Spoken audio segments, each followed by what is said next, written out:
রং সবুজ রেখে পুঁইশাক ভাজিটা এভাবে বেশ মজার হয়। তো মাঝে মধ্যেই কিন্তু আমি এভাবে পুঁইশাক ভাজিটা করে নেই। আর পুঁইশাক আমার অনেক পছন্দের। আর যে কোনো শাক কিন্তু সবুজ রেখে ভাজি করলে দারুণ মজার হয় খেতে। তো শুরুতেই আমি পুঁইশাকগুলোকে খুব ছোট ছোট করে কেটে নিয়েছি। একেবারে ছোটও না, শাক কিন্তু সরাসরি রান্না করা যায়, তবে এটা একটু কেটে নিলেই ভালো হয় আর কি। সবগুলো শাক আমি ঠিক এভাবেই কেটে নেব। তো তারপর শাকগুলোকে খুব ভালো করে পরিষ্কার করে পানি ঝরিয়ে নিতে হবে।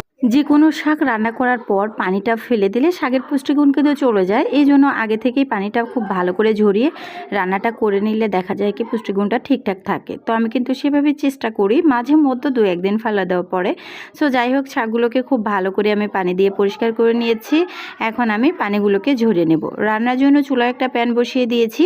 প্রথমেই দিয়ে দিচ্ছি আমি বড় সাইজের এখানে 1.5টা রসুন কুচি ছোট ছোট পিস করে কেটে নিয়েছি। রসুনটাকে একটুখানি ভেজে এখানে আমি দিয়ে দিচ্ছি 1/4 কাপ রান্নার তেল। এবার রসুনটাকে হালকা নেড়েচেড়ে ভেজে নিব। তার আগে এখানে 2টা শুকনো মরিচ ছোট ছোট টুকরো করে কেটে দিচ্ছি। শুকনো মরিচ কিন্তু শাকে খুব ভালো হয়, বিশেষ করে ফোড়নে দিলে। সো যাই হোক, একটুখানি নেড়েচেড়ে রসুনটা একটু কালার পরিবর্তন হলে এখানে বড় সাইজের একটা পেঁয়াজ কুচি অ্যাড করে দিচ্ছি।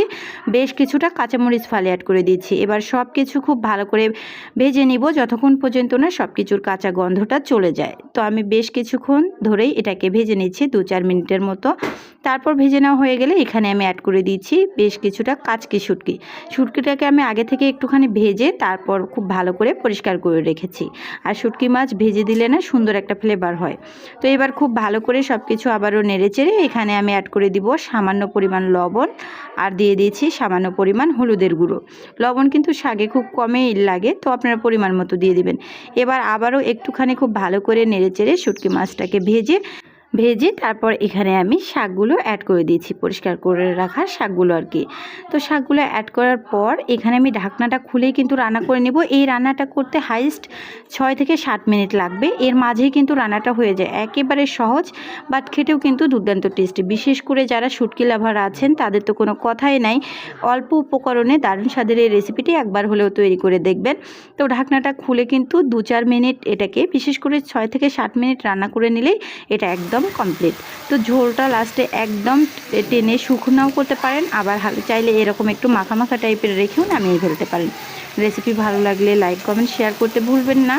আর ফেসবুক ইউটিউব যেখান থেকে দেখেন না কেন আমার পরিবারে প্লিজ যুক্ত হয়ে যাবেন।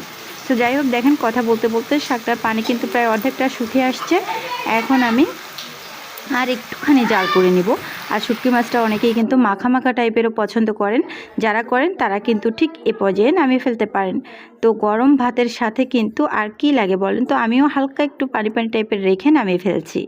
তারপর আপনারা চাইলে কিন্তু আর একটু শুকিয়ে নিতে পারেন, আবারও বলছি। তো রেসিপিটা দেখার জন্য সবাইকে অসংখ্য ধন্যবাদ। ভালো থাকবেন, সুস্থ থাকবেন। আল্লাহ হাফেজ।